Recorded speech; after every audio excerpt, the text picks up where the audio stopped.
Playing near water is dangerous enough, but when it's boiling hot, the results can be tragic.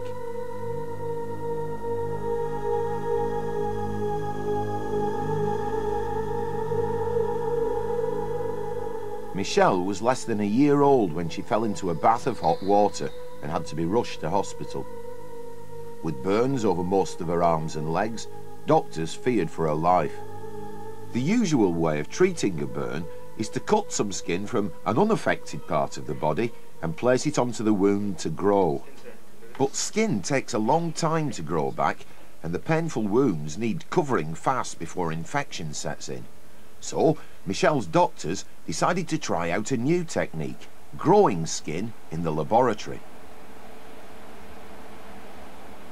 They start with a small sample of unaffected skin from the patient and cut it up into smaller pieces.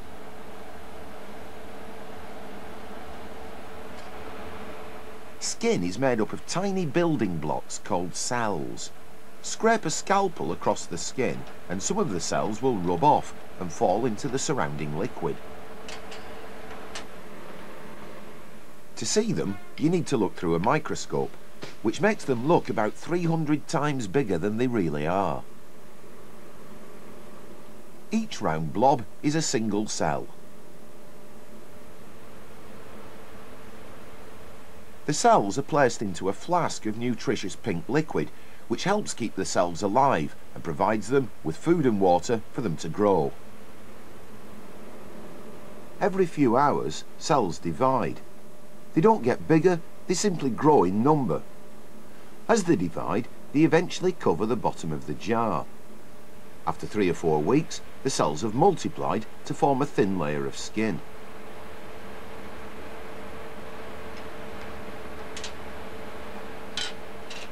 What was once just a few individual cells has grown into a large sheet, but it's fragile and very flimsy. To make it easier to handle, this almost invisible sheet is clipped onto a piece of surgical dressing.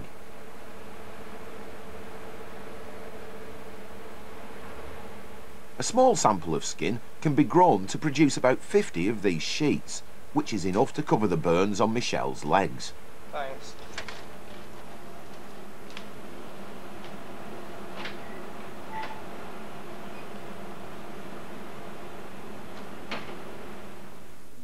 After several months, Michelle's new skin is looking better. The new technique has proved a success, and by growing skin quickly in this way, it's helped save her life. Each small patch of skin grown in the laboratory was made up of about 2 million cells. So how many skin cells do you think are covering your body?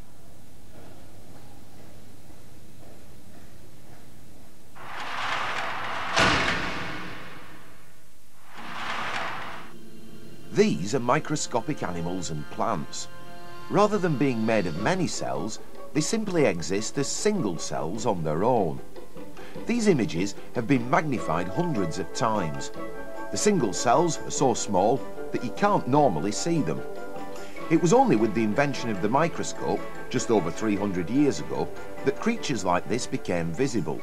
Before then, no one knew that cells existed.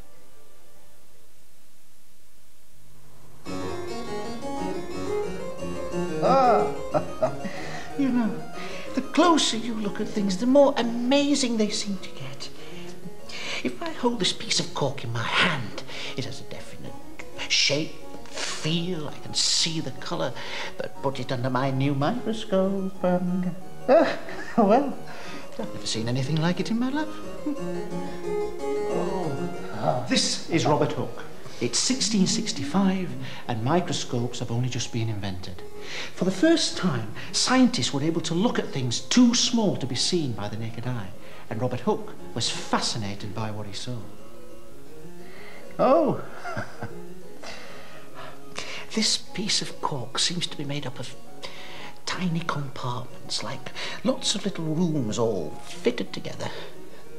Rooms or cells. Yes, they look like cells. Hooke became famous for being the first person to use the word cell to describe the room-like structures inside his piece of cork. He spent many hours carefully drawing their honeycomb pattern.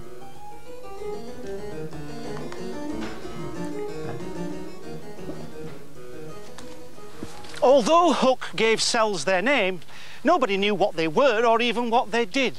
To find out more about cells, scientists had to be able to see in more detail. But the early microscopes of the 1600s just weren't good enough. It was 150 years before better lenses were crafted and a clearer picture became possible. In 1833, one of the leading botanists of the time was Scotsman Robert Brown. Having travelled the world and collected hundreds of plants, he made a startling discovery. There are so many plants, all of them so different, except when I look at them close up. Every plant is made up of cells, and inside every cell there is a sort of dark, dense blob. Whichever plant I choose, it's always the same. I can find not one single exception. Robert Brown called the blob-like structure inside each cell the nucleus. About this time, scientists were beginning to realise that all living things were made of cells. A few years later, in 1839, two German scientists, Dr. Schwann and Dr. Schleiden, came up with a theory which was to change the way scientists viewed the living world. Dr. Schwann? Yeah, Dr. Schleiden. That's them. I think we have discovered something completely amazing. The material inside the cell moves about. Very slowly, I grant you, but still, she moves. We can only conclude one thing from this. You mean? Yeah, the cells are alive. Oh. This got me thinking. Sometimes a single cell exists on its own. But more complex creatures like you or I are made up of millions of living cells, all working together. All living things are made of cells, no matter how big or small, like a plant. Even this fly. Yeah. And the theory they eventually came up with was that cells are the basic building blocks of life. From then on, science has never looked back. As better microscopes have been developed, our view of the world has changed, and scientists have been able to look at small things in more and more detail. This pinhead has been magnified by a modern electron microscope. Instead of making the pin hundreds of times bigger, it magnifies it thousands of times. At an even greater magnification, the speckles on the pin can be seen to be tiny bacteria, very simple single cells.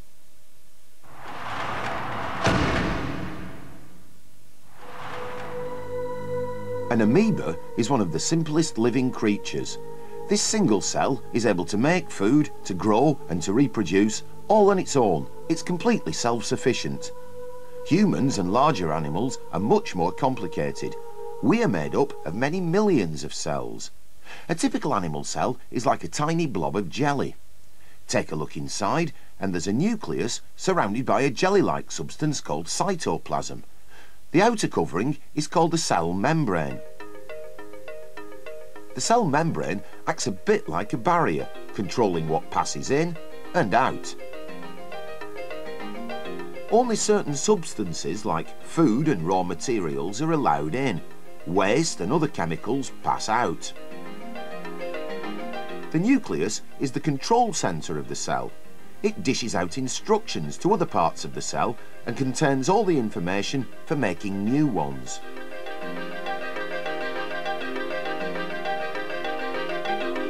The cytoplasm is a jelly-like substance inside the cell membrane. It's here that all the chemical reactions which keep the cell alive take place.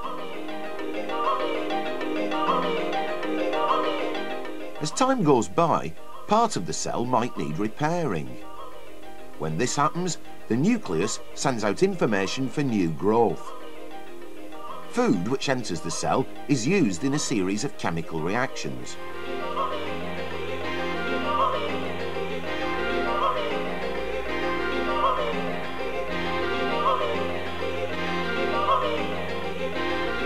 And hey presto, a new part of the cell is made.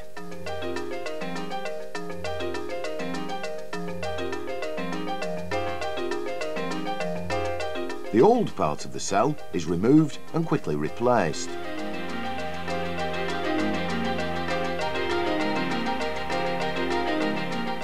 Each cell is alive, moving, growing, repairing itself until it gets too old, and then the whole cell is replaced with a new one. Human cells come in all shapes and sizes. Some have specific jobs to do. The surface of the tube into your lungs is kept moist with mucus. Bacteria and dust stick to it. To stop these unwanted substances from entering your lungs, the cells on these surfaces have tiny microscopic hairs which wave around and push the mucus up to your throat. These are blood cells. They're filled with a red pigment which carries oxygen. And this is a nerve cell. But why is it this peculiar elongated shape?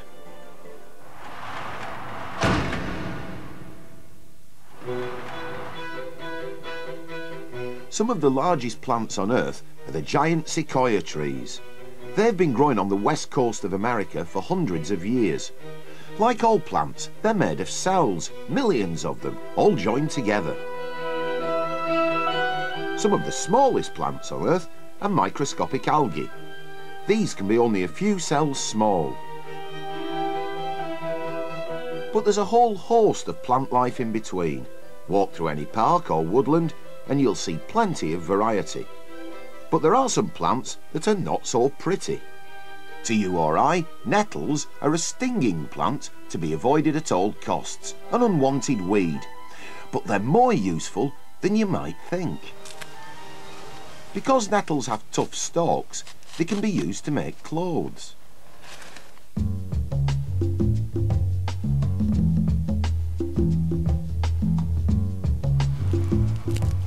Peel off the outer bark of the stem, and underneath there's a mass of stringy fibres. It's these long hair-like fibres which can be spun into a thread and used to make fabric. Each fibre is made of just a few cells. So what is it that makes them so strong? Typical plant cells have a box-like shape. Just like animal cells, they have a nucleus and a cell membrane. But plant cells also have a cell wall. It's a rigid outer covering made of a strong material called cellulose. It's the thick cell walls in the nettle fibres that make them so strong and useful.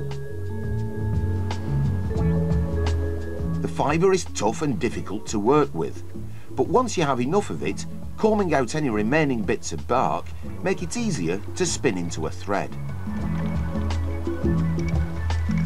The fibres are gently twisted between the fingers and spun into a yarn, ready to be woven into cloth.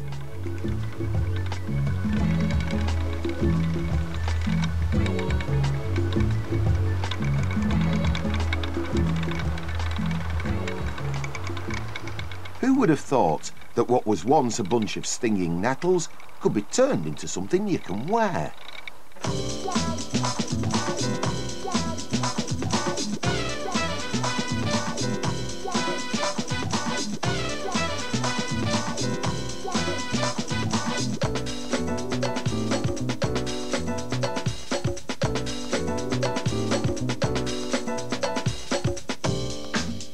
Thanks to their tough cell walls, nettle fibres don't break easily. So these plant cells allow all kinds of clothes to be made. Putting nettle clothing next to your skin won't sting, but will it catch on?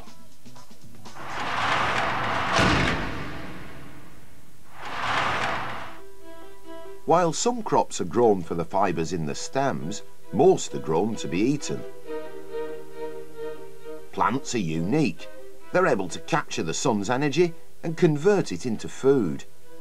Each green leaf of a plant is like a mini factory. Its raw materials are water and carbon dioxide. Water travels from the roots, up through the stem, and eventually to the leaves. Carbon dioxide passes through tiny holes in the surface. A chemical reaction with sunlight converts the water and carbon dioxide into sugars. This happens inside the cells of each leaf. These green blobs are called chloroplasts. They act a bit like solar panels, harnessing the sun's energy to make the reactions possible. Leaf cells contain many chloroplasts, which is what makes them look so green.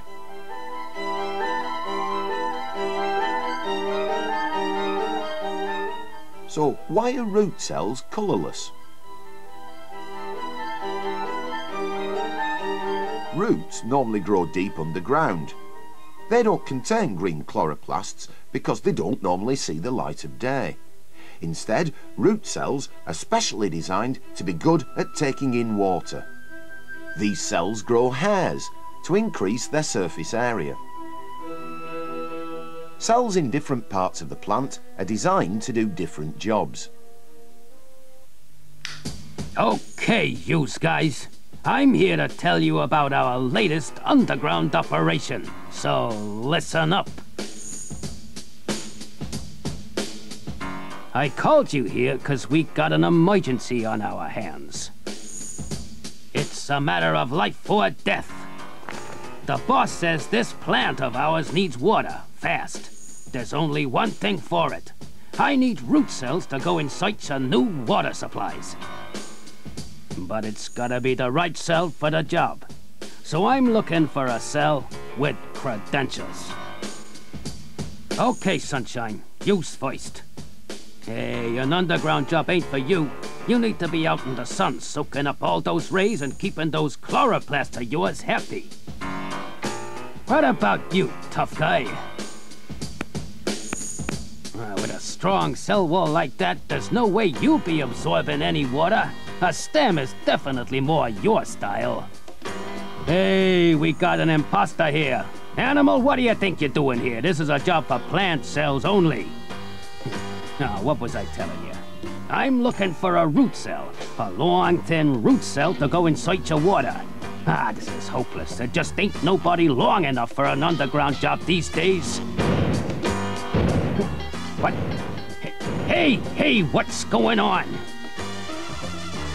Now, that's more like it.